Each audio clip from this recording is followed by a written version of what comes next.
Bismillahirrahmanirrahim. Assalamualaikum warahmatullahi wabarakatuh. Saya akan menjelaskan rangkuman materi perkuliahan pengemasan, pengepakan, dan labeling. Materi pertama yaitu sejarah kemasan, pengertian kemasan dan pengemasan, syarat kemasan, dan fungsi kemasan. Baiklah, langsung saja. Sejarah kemasan. Pada zaman prasejarah, orang sudah mengenal alat pengemas secara tradisional berupa dedaunan seperti daun pisang, jati, dan daun jambu sebagai alat pembungkus makanan. Pada awal tahun 1800-an, material kemasan sudah bervariasi. Kemudian teknologi pengemasan terus berkembang dari waktu ke waktu. Selanjutnya, pengertian kemasan dan pengemasan.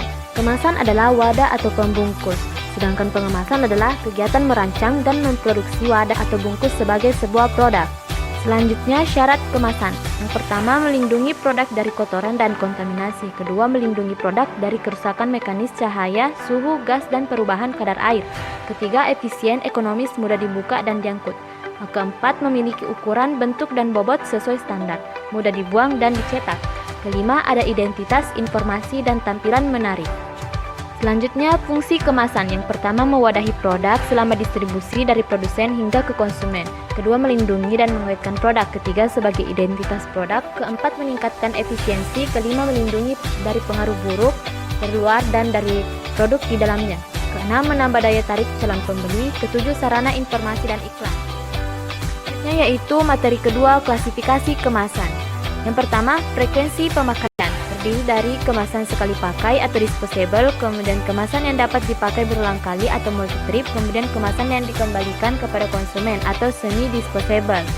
Selanjutnya, struktur sistem kemas. Ada kemasan primer, yaitu kemasan yang langsung bersentuhan dengan produk, kemudian kemasan sekunder, kemasan yang fungsi utamanya untuk melindungi kemasan primer, kemudian kemasan tersier, yaitu kemasan untuk mengemas setelah kemasan primer dan sekunder. Sifat kekakuan bahan kemas.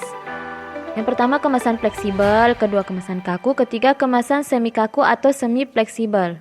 Selanjutnya, sifat perlindungan lingkungan. Yang pertama, kemasan hermetis, kedua kemasan tahan cahaya, ketiga kemasan tahan suhu tinggi. Selanjutnya, tingkat kesiapan pakai. Ada wadah siap pakai, kemudian wadah siap dirakit atau wadah lipatan. Materi ketiga yaitu pelabelan kemasan. Desain kemasan. Yang pertama, mampu menarik calon pembeli. Kedua, menampilkan produk yang siap jual. Ketiga, informatif dan komunikatif. Keempat, menciptakan rasa butuh terhadap produk. Selanjutnya, bahasa desain grafis. Yang pertama, bentuk kemasan harus mudah dikenali. Bentuk dan warna yang diperbarui akan menimbulkan kesan bahwa mutu produk diperbarui pula. Variasi ukuran, adanya ilustrasi dan dekorasi. Warna kemasan harus menunjukkan ciri produk. Merah berarti rasa pedas atau manis. Kuning berarti rasa asam, biru atau putih berarti umumnya rasa asin, hitam berarti pahit. Selanjutnya, persyaratan label. Yang pertama, tidak mudah lepas dari kemasan. Kedua, tidak mudah luntur atau rusak. Ketiga, terletak pada posisi yang mudah dibaca. Keempat, keterangan harus benar dan tidak menyesatkan. Selanjutnya, muatan yang harus ada dalam label. Yang pertama, nama produk. Kedua, daftar bahan yang digunakan. Ketiga, berat bersih. Keempat, nama dan alamat produsen atau distributor. Kelima, keterangan tentang halal atau label halal. Keenam, keterangan tanggal, bulan, dan tahun kadaluarsa. Ketujuh, tanggal dan kode produksi. 8, nomor pendaftaran. Materi keempat, yaitu umur simpan produk pangan. Yang pertama, faktor-faktor yang mempengaruhi umur simpan. Ada faktor intrinsik yang dipengaruhi oleh variabel-variabel seperti tipe dan kualitas bahan baku, serta formulasi dan struktur produk. Kemudian faktor-faktor ekstrinsik adalah faktor-faktor produk akhir mengalami perjalanan rantai pangan. Selanjutnya, cara-cara untuk memperpanjang umur simpan. Yang pertama, pemilihan dan kualitas bahan baku. Yang kedua, formulasi dan perakitan produk. Yang ketiga, lingkungan pengolahan. Keempat, teknik pengolahan dan pengawetan.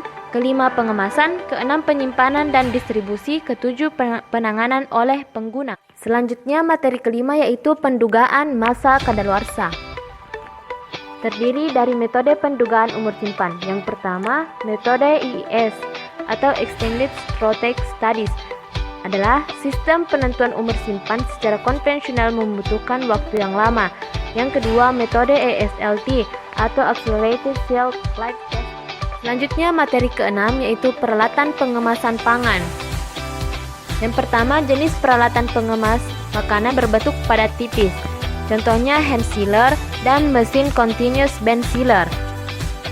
Yang kedua, jenis peralatan pengemas makanan berbentuk cair. Contohnya cup sealer. Ketiga, jenis peralatan pengemas makanan berbentuk bubuk atau granul. Kelima, jenis peralatan pengemas makanan berbentuk semi pasta. Kelima, jenis peralatan pengemas vakum. Selanjutnya, materi ketujuh, penerapan kemasan pada produk daging, buah, dan telur. Penerapan kemasan pada produk daging terdiri dari kemasan tunggal, model tray, kemasan vakum, dan kemasan map. Kemudian, penerapan kemasan pada produk buah, ada pengemas aktif dan kemasan primer sekaligus kemasan transport. Kemudian, penerapan kemasan pada produk telur. Selanjutnya, materi ke-8 yaitu pengelolaan kemasan pangan dengan reuse, recycle, reduce, dan replace. Yang pertama yaitu reuse atau menggunakan kembali. Contohnya penggunaan kaleng sebagai pot tanaman dan penggunaan kaleng bekas sebagai tempat pensil. Kedua yaitu recycle atau mendaur ulang dengan memilih sampah berdasarkan kebiasaan didaur ulang.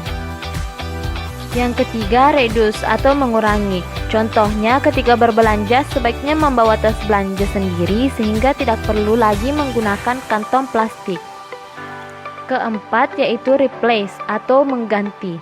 Contohnya mengganti penggunaan kantong plastik biasa dengan plastik biodegradable. Baik, itulah tadi penjelasan dari saya. Lebih dan kurangnya mohon dimaafkan. Wassalamualaikum warahmatullahi wabarakatuh.